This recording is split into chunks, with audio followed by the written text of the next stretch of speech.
আজকেই আমি প্লেনে করে এই শহরে প্রথম আসলাম অ্যান্ড এই শহরের আমি কিন্তু কিছুই চিনি না। আর আমি কিভাবে প্রথম দিনই এই শহরে এসে 1 কোটি টাকা দিয়ে একটি বাড়ি কিনলাম, তো জানার জন্য ভিডিওটি শেষ পর্যন্ত অবশ্যই দেখো, অনেক বেশি মজা পাবে। তো গাইস ফাইনালি আমাদের প্লেন 12 ঘন্টা ফ্লাইট করার পর আকাশ থেকে মাটিতে নেমে গেছে, আর এদিকে প্লেন থেকে নিচে নামার জন্য প্লেনের সিঁড়িটাও খুলে গেছে। তো তাড়াতাড়ি নেমে পড়ি। আর গাইস আমি বলতে বলতে প্লেন থেকে নিচে নেমে পড়েছি। তো এবার চার সাইডটা ঘুরে দেখা যাক। আর ভাই আজকে কিন্তু প্রচন্ড গরমও পড়েছে, আর এদিকে শহরের বিল্ডিং গুলো দেখা যাচ্ছে, আর শহরটা কিন্তু প্রচন্ড বড়, এদিকে বিল্ডিং গুলো দেখে বোঝা যাচ্ছে। আর এই শহরে আমার একটা বন্ধু থাকে যার নাম হলো পচা। পচা অনেকদিন ধরে এই শহরেই থাকে, তো আমি ওকে এখন ফোন করবো, ওই আমাকে এসে এয়ারপোর্ট থেকে নিয়ে যাবে, কারণ আমি এই শহরে কিছুই চিনি না। তো দেখি ফোনটা বের করে আমি পচাকে ফোন করি। आपने जिस व्यक्ति को कॉल किया है वह अभी दूसरी कॉल पे व्यस्त है, कृपया प्रतीक्षा करें या कुछ समय बाद कॉल करें। কি রে ভাই, ফোন তো ব্যস্ত বলছে। পচা কি কোনো মেয়েটি পটিয়েছে নাকি? না না, এমনটা তো হতেই পারে না, কারণ আমার বন্ধুর যা চেহারা, ওকে তো দেখে পুরো আতঙ্কবাদী মনে হয়। আর এছাড়া অমরেশ পুরী তো বলে গেছে और आतंकवादी की प्रेम कहानी नहीं होती। তো চলো পচাকে আরো একবার ফোনটা করা যাক। आपने जिस व्यक्ति को कॉल किया है वह अभी दूसरी कॉल। মানে কি রে ভাই, এবারও ব্যস্ত বলছে। ও কার সাথে কথা বলে এতক্ষণ ধরে? 2 hours later. ভাই রে ভাই, 2 ঘন্টা ধরে এয়ারপোর্টে দাঁড়িয়ে আছি অ্যান্ড পচাকে ফোন করছি, বাট মালটা তো ফোনই ধরছে না। নিশ্চয়ই শহরে এসে কোনো মেয়েটি পটিয়েছে। আর এখন আমি কি করবো কিছু বুঝতে পারছি না, কারণ শহরে প্রথম এসেছি, শহরে তো কিছুই চিনি না। চলো লাস্ট আরও একবার পচাকে ফোনটা করেই দেখি, যদি ফোনটা তুলে নেই। आपने जिस व्यक्ति को कॉल किया है वह अभी। पार्टी बदल लिया साला। কি রে ভাই, এখনো ফোনে ব্যস্ত? আর গাইস এখন পচার কথা বাদ দিয়ে আমাকে কিছু করতে হবে, কারণ এই শহরে আজকে আমি প্রথম আসলাম, আর এই শহরে তো কিছুই চিনি না এবং থাকারও সেরকম কোনো জায়গা নেই। পচা যদি ফোনটা ধরতো তবে নয় ওর কাছে গিয়ে কিছুদিন থাকতাম, কিন্তু মালটা তো ফোনটাই ধরছে না। তো আমাকে এখন কিছু করতে হবে, দেখি কি করা যায়। A few moments later. Guys অনেকক্ষণ বসে থাকার পর আমি এই শহরে একটা জিনিস লক্ষ্য করলাম। ভাই এই শহরের লোকগুলো কিন্তু প্রচণ্ড ধনী, সবার কাছে ল্যাম্বরগিনি, ওডি, ভাই সাপ, এত দামি দামি গাড়ি। এই গাড়িগুলো তো আমি টিভিতে দেখতাম। আর গাইস আমার মাথায় একটা আইডিয়া এসেছে, এখান থেকে একটা গাড়ি চুরি করে এই শহরে যদি কোনো রকমে বিক্রি করে দিতে পারি, তবে সেই টাকা দিয়ে একটা বাড়ি কিনে নেব। আর গাইস দেখতে দেখতেই সামনে একটা ল্যাম্বরগিনি এসে পড়েছে, তো আজকে ল্যাম্বরগিনিটাকে চুরি করবো। যাই তাড়াতাড়ি যাই ভাই, ল্যাম্বরগিনিটা চলে যাচ্ছে। আরে ভাই দাঁড়া দাঁড়া দাঁড়া, আর এটা তো চলে গেল, চল পিছনেরটাকে নেওয়া যাক। আরে ভাই সাপ, এ আমাকে সে অ্যাক্সিডেন্ট করে দিয়েছে। কি ভাই, এ কি আমাকে নর্মাল লোক ভাবছে নাকি? আর আমি তোমাদেরকে বলে রাখি, আমি কিন্তু গ্রামে অনেক বড় একটা গ্যাংস্টার ছিলাম, তো ওখানে আমাকে পুলিশ ধাওয়া করে আমি এই শহরে পালিয়ে এসেছি, কিন্তু আমাকে ভাই নর্মাল ভাবছে। তো আমি এখানে গান বের করে নিয়েছি, আর গান পয়েন্টে নিয়ে নিয়েছি। চল ভাই তুই এবার গাড়ি থেকে বেরা। গাইস আমি এখানে গুলি করাজ করছি না, কারণ শহরে প্রথম দিন এসেছি, আর প্রথম দিনই ভাই খুন খারাপি করার কোনো আমার ইচ্ছা নেই। তো চল তুই এখান থেকে গাড়ি থেকে বেরো আর গাড়িটা আমাকে দে। তো গাইস এখন আমি গাড়িতে বসে পড়েছি, অ্যান্ড গাড়িটা নিয়ে এখান থেকে তাড়াতাড়ি পালাতে হবে। আবে শালা দাঁড়া, আমার গাড়িটা দিয়ে যা। গাড়িটা 1 সপ্তাহ আগে আমার বউ 2টা কিডনি বিক্রি করে কিনেছি। ভাই সাপ, লোকটা আমার কিছু করছে, কিন্তু এতে কোনো লাভ নেই, কারণ গাড়ি তো আমি ফেরত দিচ্ছি না, এটাকে আমি বিক্রি করেই ছাড়বো। কিন্তু 1 সেকেন্ড, কী রে ভাই, এত তাড়াতাড়ি পুলিশ কোথা থেকে এলো? এখন ভাই এখান থেকে তাড়াতাড়ি ফুল স্পিডে গাড়ি নিয়ে পালাতে হবে। আর আমাকে একটা জিনিস কিন্তু মাথায় রাখতে হবে, গাড়ির যেন তেমন কোনো ক্ষতি না হয়, নাহলে গাড়ির কিন্তু সেরকম দাম পাবো না। এই গাড়িটা মোটামুটি নতুন দাম প্রায় 10 কোটি টাকা, যদি গাড়ি ভাই ভাঙচুর হয়ে যায় তবে কিন্তু 1 কোটি টাকা 2 কোটি টাকার বেশি পাবো না। তো গাড়ির সেরকম কোনো ক্ষতি না হয় সেদিক দিয়ে আমাকে খেয়াল রেখে গাড়িটা চালাতে হবে, আর আমাকে পুলিশের হাত থেকেও বাঁচতে হবে। তো এদিকে সামনে 2টা পুলিশের গাড়ি আসছে, এখানে সাইড কাটিয়ে পালাবো, ঠিক আছে? আরে ভাই গাড়ি কোনো ক্ষতি হোস না, গাড়ি কোনো ক্ষতি হোস না, নাহলে এখানে আমার চুরি করা না করা পুরো সমান, এখানে দাম পাবো না বেশি। তো এখানে দেখতে পাচ্ছ তোমার পিছনে কত পুলিশের গাড়ি পড়ে আছে। ভাই সাহেব, আরে ভাই ভাই ভাই গেলো, গাড়ি গেলো ভাই, গাড়ি গেলো আমার। এখানে দেখো একটা দরজা খসে গেছে, তো আমি এই সাইডে পালাই, এই সাইডটা পুরো ফাঁকা আছে। তো আর এদিকে পুলিশও পড়ে আছে আমার পিছনে ভাই। আর তো এখান দিয়ে রোড দিয়ে চালাতে হবে গাড়িটা। আর গাড়ি সামনে এত পুলিশের গাড়ি যে কোথা থেকে আসছে, মনে হয় পুরো শহরের পুলিশ আমার পিছনে পড়ে গেছে। তো আমাকে এখন যেমন করে হোক এখান থেকে গাড়ি নিয়ে পালাতে হবে, কারণ পুলিশ যদি একবার ধরে ফেলে জানি না কতদিনের জেল হবে, তাই পুলিশের হাতে তো মতেই পড়া যাবে না। 6 hours later. তো গাইস ফাইনালি 6 ঘন্টা পালানোর পর পুলিশ আমার পিছন ছেড়েছে, আর যত তাড়াতাড়ি সম্ভব এখন আমাকে গাড়িটা বিক্রি করে ফেলতে হবে।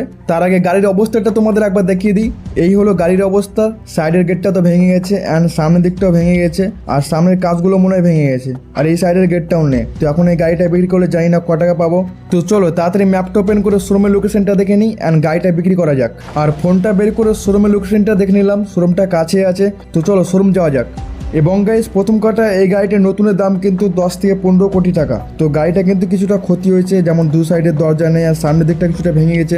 তাও কিন্তু আমি এই গাড়িটা 5 কোটি টাকা হলে বিক্রি করে দেবো, আর যদি 5 কোটি টাকার কম হয় তবে কিন্তু আমি গাড়ি বিক্রি করবো না। তো গাইস ফাইনালি গাড়িটা বিক্রি করার জন্য আমি শোরুমের কাছে পৌঁছে গেছি, কিন্তু ভাই এখানে তো কোনো লোকজনই দেখতে পাচ্ছি না, এছাড়া শোরুমের ভিতরেও কোনো গাড়ি রাখা নেই। হ্যালো, শোরুমের ভিতরে কেউ আছেন? আমি গাড়ি বিক্রি করতে এসেছি। আরে কেউ আছেন শোরুমের ভিতরে? আরে এই তো শোরুমের ভিতর থেকে কে যেন বেরিয়ে আসছে, তো চলো ওর সাথে কথা বলা যাক। আরে আরে কে আপনি? আশ্রমের বাইরে আপনি এত জোরে চেঁচাচ্ছেন কেন? আরে না না, তেমন কোনো ব্যাপার না, আমি তো গাড়ি বিক্রি। আচ্ছা কই দেখি আপনার গাড়ি। কি রে ভাই, গাড়িটা দেখার পর লোকটা হাসছে কেন? তা হাসবো না তো কি, আপনার গাড়িটা ভাঙা, এছাড়া আপনার গাড়ির কত দাম চান? বেশি নয়, আপনি 5 কোটি টাকা দেন। হ হ হ হ হ, ভাঙা গাড়ি তো 5 কোটি টাকা? আমি এই গাড়ির জন্য 1 কোটি টাকা দিতে পারি, দাও হলে দাও, না দিলে চলে যাও। মাত্র 1 কোটি টাকা? তো গাইস আমি 1 কোটি টাকা দিয়ে ডিলটা ফাইনাল করে ফেলি। এছাড়া গাইস আমারও কিছু করার ছিল না, কারণ গাড়িটা অনেকটা ভেঙে গেছে। তাছাড়া গাইস চুরি করা গাড়ি যত তাড়াতাড়ি বিক্রি করবো ততই ভালো। তো গাইস ফাইনালি আমার গাড়িটা বিক্রি করার ডান, এবং শোরুমের মালিক আমাকে একটা সাইকেল গিফট করেছে, আর সাইকেলটা শোরুমের পিছন দিকে আছে। এই তো সাইকেলটা দেখতে পেয়ে গেছি। তো চলো সাইকেলটা নিয়ে এখান থেকে যাওয়া যাক অ্যান্ড দেখি কি করা যায়। আমি তো ভাবছি এই টাকাগুলি নিয়ে প্রথমে একটা বাড়ি কিনবো, কারণ এই শহরে আমার থাকার মতো কোনো জায়গা নেই, এবং বেলা অনেকটা হয়ে গেছে, কিছুক্ষণ পরেই রাত হবে। কিন্তু গাইস 1 সেকেন্ড, আমি যখন সাইকেল নিয়ে এখান দিয়ে যাচ্ছিলাম তখন দেওয়ালে মনে হয় কিছু একটা দেখতে পেলাম। আচ্ছা চলো সেখানে গিয়ে দেখা যাক। আরে এই তো, এটা দেওয়ালের উপর কিসের পোস্টার লাগা আছে? এই বাড়িটা বিক্রি আছে মিস্টার জোস, প্রাইস 1 করোড়, নিলে যোগাযোগ করুন, মোবাইল নাম্বার। আচ্ছা, আর গাইস এখানে কিন্তু বাড়ির ফটোটাও লাগানো আছে। তো বাড়িটা কিন্তু দেখতে মোটামুটি ভালোই আছে। এছাড়াও বাড়ির সামনের দিকে স্নান করার জন্য একটা সুইমিং পুলও আছে, এবং যিনি বাড়িটা বিক্রি করছে তার ফটো দেওয়া আছে, তার নাম মিস্টার জোন্স। আর গাইস সত্যি কথা বলতে বাড়িটাও দেখে আমার খুব পছন্দ হয়েছে। এছাড়া আমার কাছেও 1 কোটি টাকাই আছে। তো চলো তাড়াতাড়ি ফোন করে বাড়িটা কেনার ব্যবস্থা করি। उठाइए ना उठाइए ना। আরে কে রে, এত দুপুরে ফোনটা করে আমার কাঁচা ঘুমটা ভাঙিয়ে দিলি? হ্যালো, আপনি কি মিস্টার জোস বলছেন? হ্যাঁ বলছি, কিন্তু তুই কে? আমি ফ্র্যাঙ্কলিন বলছি। আমি আপনার পোস্টারটা দেখেছি, আমি আপনার বাড়িটা কিনতে চাই। আচ্ছা, বাড়ি কেনার জন্য ফোন করেছিস? বাড়ির দামটা দেখেছিস তো? নিচে লেখা আছে, দেখে নে, 1 কোটি টাকা। আরে মশাই, দামটাও দেখেছি, আপনি আমাকে শুধু লোকেশনটা পাঠিয়ে দিন, আমি এখনই গিয়ে আপনার বাড়িটা কিনে নিতে চাই। আচ্ছা পাঠাচ্ছি, চলে আয়, আমি এখন বাড়িতেই আছি। তো গাইস ফোনে কথা বলে নিলাম, আর এখন লোকেশনটা পাঠালে আমি তাড়াতাড়ি সাইকেলটা নিয়ে গিয়ে বাড়িটা কিনে নেব। মনে হয় কিসের একটা মেসেজ এলো, আর এই তো লোকেশন পাঠিয়ে দিয়েছে।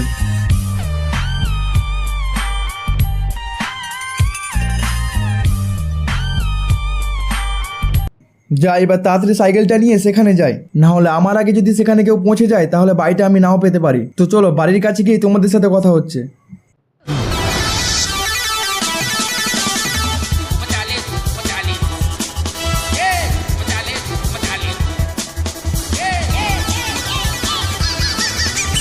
তো গাইস আমি লোকেশনের কাছাকাছি চলে এসেছি, অ্যান্ড এখানে বাড়িটা কোথাও আছে। আর গাইস মনে হচ্ছে এই বাড়িটাই, হ্যাঁ এই বাড়িটাই তো পোস্টারে দেখেছিলাম। যাই তাড়াতাড়ি বাড়ির ভিতরের দিকে যাই।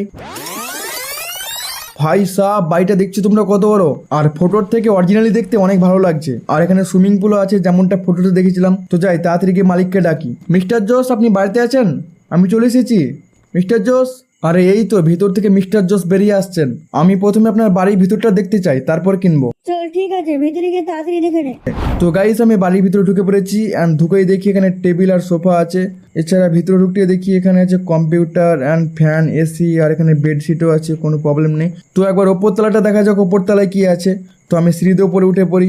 ভাই সাপ, ওপরে জিম, এটা কিন্তু আমার প্রচণ্ড পছন্দের জিনিস, কারণ তোমরা দেখতেই পাচ্ছ আমি কিন্তু একজন গ্যাংস্টারের সঙ্গে সঙ্গে বডি বিল্ডার। আর আমি যখন গ্রামে থাকতাম তখন গ্রামেও আমি জিম করতাম, তাই এত সুন্দর আমার বডি আছে। তো ভালোই হলো, এখন আমার শহরে এসেও জিম করা হবে, এবং বাকি সব কিছু তো ঠিকঠাক আছে। তো গাইস বাড়িটা আমার কিন্তু খুব পছন্দ হয়েছে। তো নিচে গিয়ে চলো ডিলটা ফাইনাল করে ফেলি। তো আমি এখানে ডিল ফাইনাল করে ফেললাম, এবং আজ থেকে এই বাড়িটা আমার হয়ে গেল। আরে হ্যাঁ হ্যাঁ, আজ থেকে তোরই বাড়ি এটা।